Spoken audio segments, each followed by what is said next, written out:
حضور کریم صلی اللہ تعالی علیہ وسلم کی تشریف آوری کے 12 ربیع الاول کے دن جناب ابو بکر صدیق رضی اللہ تعالیٰ عنہ کی زندگی میں خلافت میں 2 مرتبہ 12 ربیع الاول آیا، جلوس نہیں، جشن نہیں۔ فاروق اعظم رضی اللہ تعالیٰ عنہ کی خلافت کے دور میں 12 مرتبہ 12 ربیع الاول کی تاریخ آئی، مدینے کی گلیوں میں کوئی جلوس نہیں۔ حضرت عثمان ذی النورین رضی اللہ تعالیٰ عنہ کی خلافت کے دور میں 12 سال تک 12 دفعہ ربیع الاول آیا، مدینے کی گلیوں میں کوئی جشن جلوس نہیں۔ حضرت علی رضی اللہ تعالیٰ عنہ کی خلافت کے دور میں 5 مرتبہ 12 ربیع الاول آیا، کوئی دور نہیں، کوئی جلوس نہیں، کوئی جشن نہیں۔ سیدنا امیر معاویہ رضی اللہ تعالیٰ عنہ کی خلافت کے دور میں 12 ربیع الاول 19 مرتبہ آیا، مگر کوئی جلوس نہیں۔ السلام علیکم دوستو، حضرت مولانا قاری حنیف ملتانی صاحب کے آج کے بیان کا ٹاپک ہے مسلمان جلوس کیوں نکالتے ہیں۔ 12 ربیع الاول کا بیان کو توجہ سے پورا سنیں۔ چینل پہ نئے ہیں تو سبسکرائب کریں، ویڈیو کو لائک کریں۔ چلیے بیان کو سنتے ہیں۔ امام ابو حنیفہ رحمت اللہ علیہ کی زندگی میں 40 مرتبہ 12 ربیع الاول آیا، کوئی جلوس نہیں، کوئی جشن نہیں۔ امام احمد بن حنبل رحمت اللہ علیہ کی زندگی میں 35 مرتبہ 12 ربیع الاول آیا، کوئی جلوس نہیں، کوئی جشن نہیں۔ امام شافعی رحمت اللہ علیہ کی زندگی میں 47 مرتبہ 12 ربیع الاول آیا، کوئی جلوس نہیں۔ علامہ ابن تیمیہ کی زندگی میں 35 مرتبہ 12 ربیع الاول آیا، کوئی جلسہ جلوس نہیں۔ علامہ سید عبد القادر جیلانی پیران پیر رحمت اللہ علیہ کی زندگی میں 41 مرتبہ 12 ربیع الاول آیا، کوئی جلسہ جلوس نہیں۔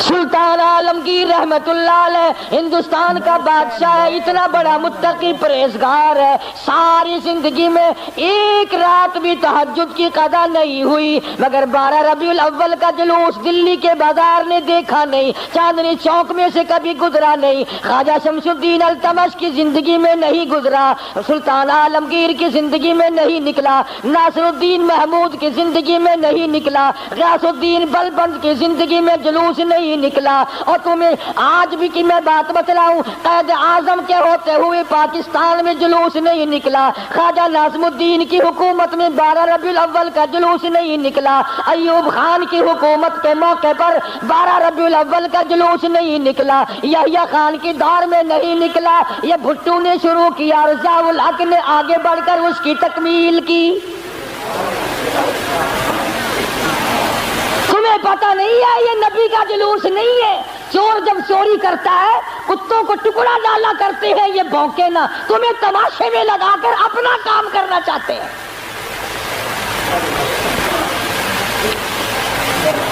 تم جتنے ایمانداری سے مسجد میں بیٹھے ہو، خانے خدا میں بیٹھے ہو، قبلہ رخ منہ کیے بیٹھے ہو، باوضو بیٹھے ہو، ایمانداری اور جلوس نبی کا اور گانے کنجریوں کے،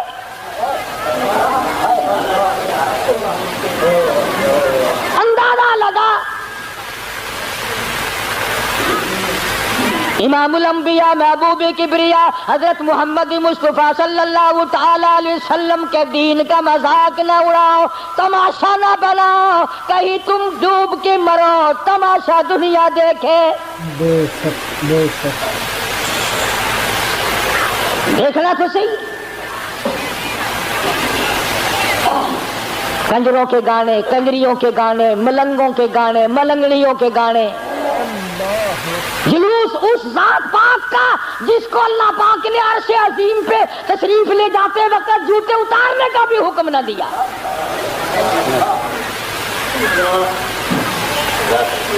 اس نبی کا جلوس، تم درود پاک پڑھو، تم قرآن پاک کی تلاوت کرو، تم اللہ اللہ کرتے چلو، تم استغفار کرتے چلو، اصل میں تم جان کے نہیں کرتے۔ اگر تم یوں کرو گے تو پھر یہ للے تڑلے تمہارے قریب آئیں گے کیسے؟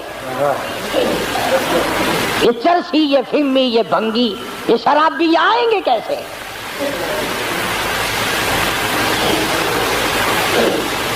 نت نئے پروگرام ہے، نت نئی دنیا ہے، حضرت انس رضی اللہ تعالیٰ عنہ فرماتے ہیں میں مدنی کریم صلی اللہ علیہ وسلم کے ساتھ ساتھ چل رہا تھا، بنسری کی کانوں میں آواز آئی، حضور کریم صلی اللہ علیہ وسلم نے رحمت والے ہاتھوں کی پیاری پیاری انگلیاں اپنے کانوں میں ڈال لی، دور تک تو تشریف لے گئے۔ اس کے بعد فرمایا اے انس وہ منحوس آواز کیا اب بھی آ رہی ہے؟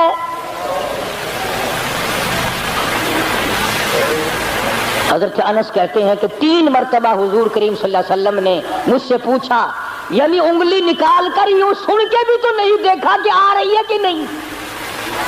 صحابی سے پوچھا، صحابی کہتا ہے جب میں دور ہم چلے گئے میں نے عرض کیا یا رسول اللہ اب نہیں آتی، آپ نے انگلیاں نکال لی اور فرمایا انس میری قوم میری امت جب گانے بجانے میں مستغرق ہو جائے گی خدا کی زمین پھٹ کر پھر لوگوں کو نگل جایا کرے گی۔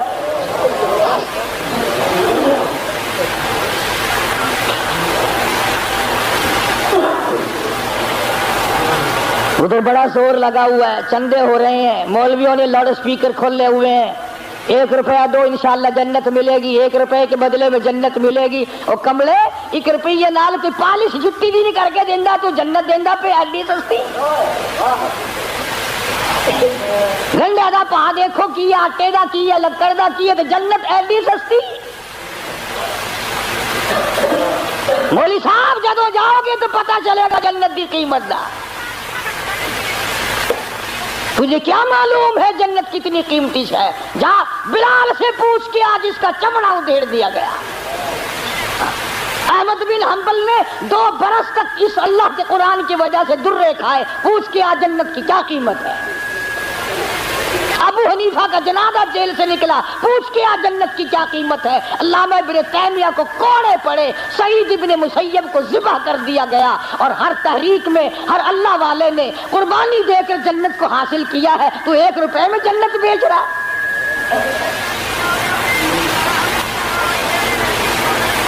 اللہ پاک کی ذات بھی بڑی بے نیاز ہے، وہ اس پہ قادر تھا کہ ولادت پیدائش کا دن کوئی اور ہوتا، کوئی اور مہینہ کرتا، اور وفات کا کوئی اور دن کوئی اور تاریخ ہوتی۔ اللہ اکبر اللہ اکبر۔ اس بے نیاز کی بے نیازی تو دیکھو کہ پیدائش کا دن بھی وہی اور مہینہ وہی اور وفات کا بھی وہی۔ عموماً دنیا میں ایسا نہیں ہوتا کہ جس دن پیدا ہو اسی دن مرے آدمی، بڑا مشکل ہوتا ہے، مگر مدنی کریم صلی اللہ تعالی علیہ وسلم کی ولادت پیدائش بھی 12 ربیع الاول کو اور وفات شریف بھی 12 ربیع الاول کو۔ اللہ پاک جانتا تھا مسلمان تماشا بنائیں گے، جشن بنائیں گے، جلوس نکالا کریں گے، اس لیے فرمایا اگر نبی کی آمد کی خوشی منائیں گے تو وفات کا غم سامنے آ جائے گا، اگر وفات کا غم ان کو نڈال کرے گا، ان کو تباہ کرے گا تو آمد کی خوشی سامنے آ جائے گی۔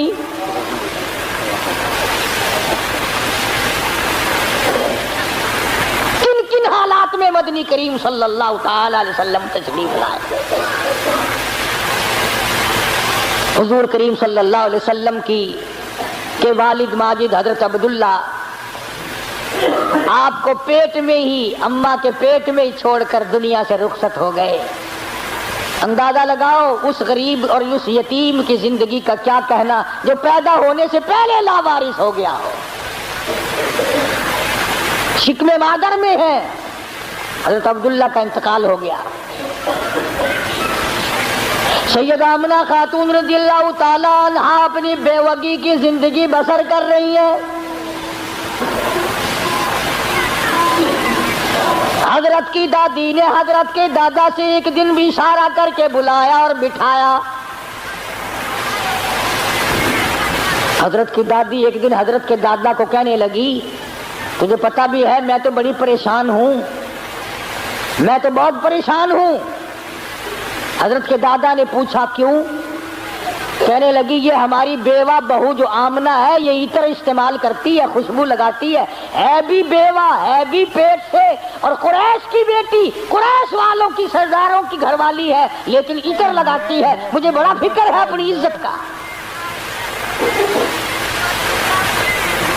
ابھی اسلام نہیں آیا، قرآن نہیں آیا، ایمان نبی نہیں آیا، ایمان نہیں آیا، مگر حضرت کی دادی کو عزت کا فکر ہے، اور نبی کے ماننے والوں، اپنی بیٹیوں کو ہارو سنگار کر کے فلم کی طرف چھٹیاں دینے والوں،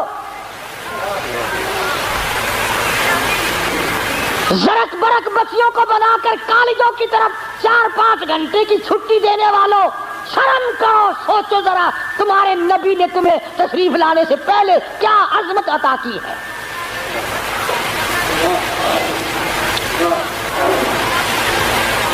حضرت کی دادی کہنے لگی میں تو بڑی پریشان ہوں، حیران ہوں، کیا کروں؟ حضرت کی دادی نے جواب دیا تو پوچھ لیتی، تو نے کیوں نہ پوچھ لیا؟ اللہ اکبر۔ حضرت کی دادی کہنے لگی عبد المطلب کو میں تجھے کیا بتاؤں، میں نے کئی مرتبہ ارادہ کیا، کئی مرتبہ بلایا، جب میں آملہ بیوہ بہو کے چہرے پہ نظر ڈالتی ہوں میں پسینوں پسینہ ہو جاتی ہوں، مجھ پہ اتنا رو پڑ جاتا ہے، میں تو اس کی صورت دیکھ نہیں سکتی، اتنی چمک ہے، اتنی دھمک ہے، اتنا جلال ہے، اتنا روب ہے، بلاتی ہوں پوچھ نہیں سکتی، بول نہیں سکتی، عورت ساتھ ہوں، میں تمہیں کہتی ہوں تم مرد ہو تم پوچھ لو۔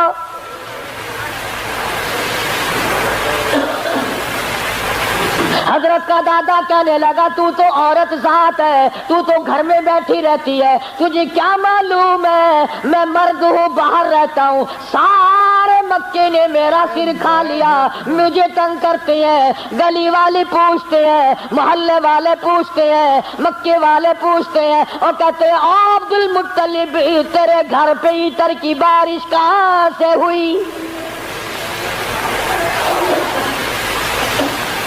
میں کیا بتاؤں، کیا جواب دوں، پریشان رہتا ہوں۔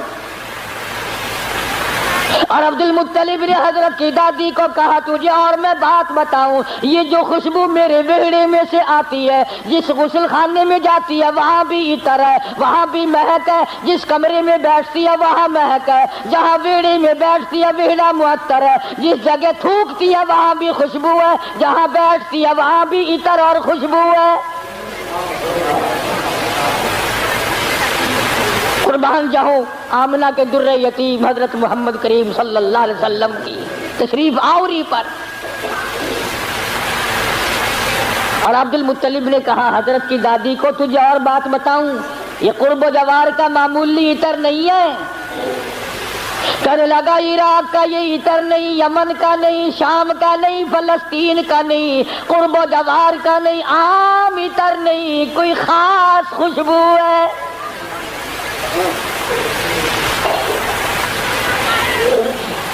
حضرت کی دادی کہنے لگی پھر پوچھ لو۔ عبد المطلب نے جرأت کر کے ہمت کر کے آواز دی آمنہ بیٹی ادھر آؤ، تشریف لے آئی۔ اس ماں کی عظمتوں کا کیا کہنا جس کے پیٹ میں 9 مہینے تک امام الانبیاء نے بسیرا کیا۔ تمہیں حضور صلی اللہ علیہ وسلم کی خواب میں کبھی زیارت نہیں ہوئی، قیامت میں بھی پتہ نہیں ہوگی کہ نہیں۔ آمنہ وہ مبارک مائی ہے جس کے پیٹ میں یعنی پوری کائنات نسوانی میں حضرت حوا سے لے کر قیامت تک کی ساری دنیا کی عورتوں میں، مائیوں میں، زنانیوں میں، مستورات میں، خواتین میں، تمام کے تمام پر جب مالک کائنات نے نظر ڈالی تو حلیم آمنہ پسند آ گئی۔